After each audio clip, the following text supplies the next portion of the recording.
happen. So Yeah. what I want to talk about for just a minute, Paul, with you is about 10 years ago, uh, you and I had already met and were friends. Uh, and we, uh, I had, I had taken on a project. Most people won't think of that God would do this kind of a thing, but if they read the Old Testament, they would. And then also, I'm not saying I'm an Old Testament prophet, but I'm just saying I'm not alone. And these guys take up a lot of the Bible, in fact. I had this urge to do what I would consider the one and only time in my life, this thing like a prophetic protest, right? Just where I wanted to wave a flag, and I had a very little flag to wave. Like, this isn't right. This guy here in Seattle is not right. And it could have been because I spent a lot of time in Seattle and planted churches here and so on. And I know the lay of the land and all of that. And you know, uh, I would have gone to his church probably had I been, younger and all that. That would have appealed to me. But what I was interested in is that at one point he decided to take you on because of the prominence of the shack, and he wanted to basically use it as an example of what not to do, right? How not to be a Christian. And because we were friends, I have another thing that if people, go after my friends, now you're well known, so this was like as Joe Blow, and the same is true with Brian McLaren. Same kind of thing went down. I will just say, I just can't be silent at that point and say, oh, I don't care. Hey, Paul, sorry about that. No, that's not happening. And so I asked you if you would meet in public with Mark Driscoll to basically have him say it to your face, because I think your Driscoll is very public, like very, and like he says just things all the time, and like I thought, if you're public, isn't it okay then to hold people accountable in public? Right? Why do we get to just do it one way? I'm going to say public, I'm going to say mean things, and then I get to go, well, you can't hold me accountable in public. That just doesn't work for me. Doesn't work for me. Maybe I'm wrong, but I just think that's particularly people claiming to be followers of Jesus, you don't get to do that. Part of the point of following Jesus is that we become responsible people, in our lives. We become ethical and not high ethics, but just trying to be ethical, responsible, and all of that. So you were kind enough to agree to that. And so we had a meeting and that of which Mark didn't show up. Uh, but how did you feel about uh, me inviting you to do this? Why did you Yeah. agree to it? You didn't have Yeah. to. Let me give you a couple pieces from my perspective as part of the frame of reference here. One is somebody brought it to my attention when he stood up and held up the shack and said, if you haven't read this book, don't. And and I want to, like you, let me say it a little different way. I see in the life of Jesus that kind of stance against those who are teaching things that are unfaithful and harmful. And yet, when they come to him one on one, he's got open arms, right? Hmm. So there is this otherwise you end up being a crusader. And I know you're not. And I Hmm. don't want to be one Hmm. because then my identity becomes focused on, well, he takes people down, Yeah. right? Right. He's no longer someone who loves. Yeah. And so there was no sense that you were trying to be a crusader. In fact, what I got was that you were trying to help heal a very wounded body of people. Hmm. And so when he stood up and held that up, and it went viral around the world, people said, "Paul, how do you feel about that?" And I said two things. One is I'm all for it, what he did, because it probably sold me more books than anybody else on the planet.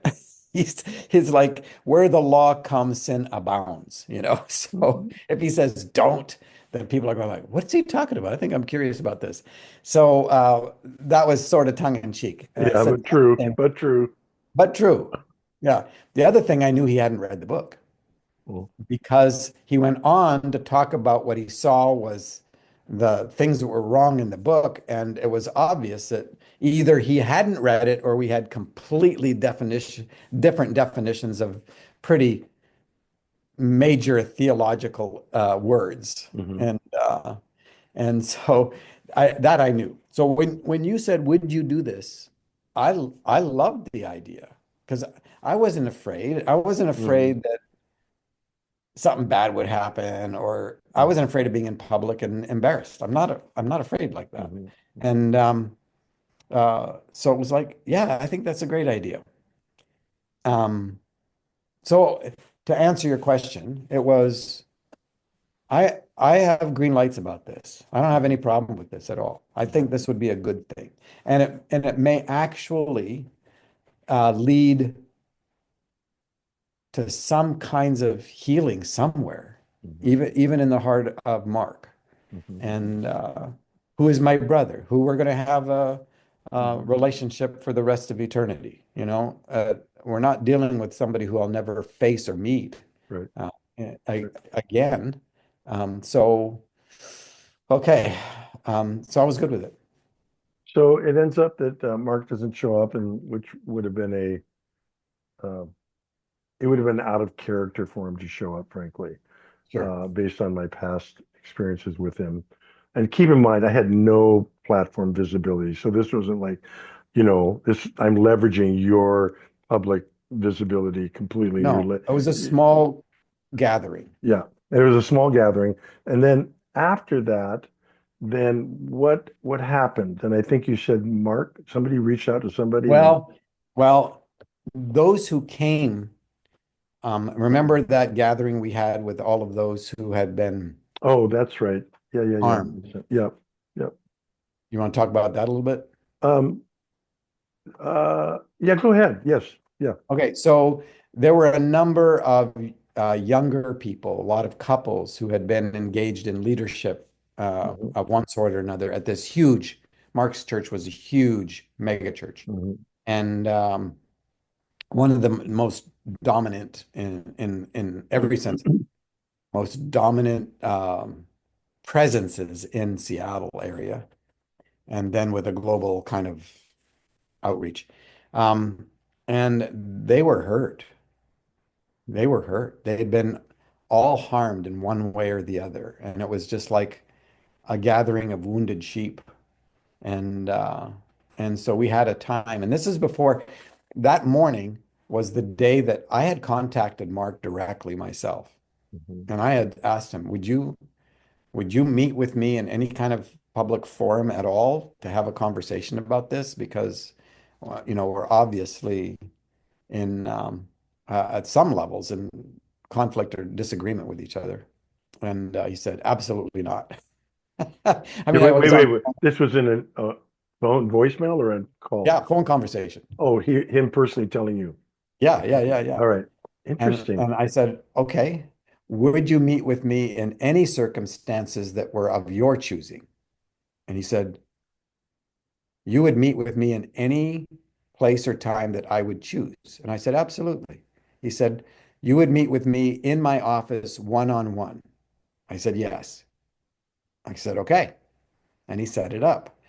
So the day that I was going to meet with Mark, I met first with you and the small group that Hmm. had, Hmm. and and then I went to see Mark, and we ended up having about 45 minutes together, one on one. And about 15 minutes into the conversation, he stops me. I was responding to something he'd said, and he stops me and he says, Paul, how come every time I try to talk to you about theology and doctrine, you turn it to relationship? And I said, well, I don't think that we're going to convince each other about theology and doctrine. I think uh, there's a no win there at all. But this is really about theology, and not about theology, but about relationship. And I said, and I do have a couple of questions for you. And he said, what's that? And I said, why do you hate women? And my second question is, why are your followers, why do they have a reputation for just being mean? And both are relational questions. And he stops and he looks at me and he begins to tell me about growing up in a two alcoholic parent family and about the impact on his brother, if I remember right, who ended in some prison time and all, you know, and he was kind of like a kid. He was telling me about the things that some of the things that he struggled with. And he says, I think I need to take some time away and just think through these things.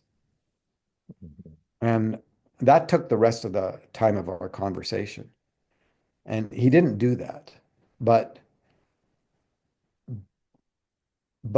I think the way that I approached the whole thing, because it wasn't defensive, because I wasn't trying to, you Mm, know, convince him of anything, that I was relating to him as a human being who is in a platform, a position, and all these things, which frankly has got to be one of the most difficult and damaging roles that exists in entire Christendom, mhm. a pastor of a megachurch, Yep.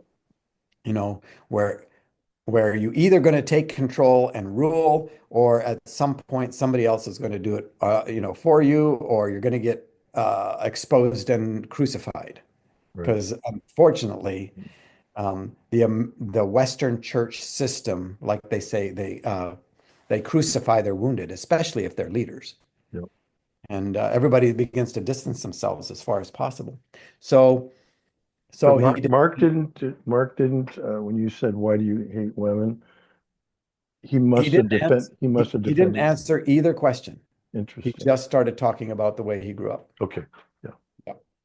And I understand, I think, Sure. why um, uh, both of those things were true. Yeah. Um, but then everything blew. It was a few months later that everything just exploded, in the destructive sense of the word explosion, not a positive sense at all. Hmm. Yep. And that's when he started getting death threats, and his family was sort of undercover Yep. and being protected, and all the dormant fury that had been building up just came Why do you blast. think it is that we give the benefit of the doubt to leaders and that have been abusive, uh, and we don't, and we tend to minimize what happens to people that have been impacted by them? Because it's a system, and the thing about a system, and you're not dealing with anything that is really part of um, the ways of God, is when the system begins to exist for its own perpetuation. Mm, Where it's a human trafficking organization, mhm, it's a religious human trafficking organization, and mhm, so it's the individuals don't matter anymore. It's not those who are hurting that matter. It's the vision and the mission and, all of that. It's increasing the platform size, and nothing is enough. mhm, And they just need bodies and money and blood, sweat, and tears. Side note is that I have a friend who co-wrote books with Mark, and he and I had been talking, and I said, can you get a message to Mark? This is when he was really under the gun. Um, and he said, sure. He said, would you tell him that we have a little guest area in at our house, that if he and his family wanted someplace totally safe, he could come stay with us. mhm, And and I mean, it was absolute. He never responded to it, but the mhm. whole point was, one, nobody would ever consider he was at our house, Right. and but two, he's a brother, Mhm. and the opportunity of extending kindness to someone who is now the harmed by his own choices, by his own brokenness, by his own Well, history. Paul, part of your empathy for this comes from your own story as well, right? Absolutely. Hmm. You challenge me all the time, so that's what I'm looking for. So thank you for doing this with me.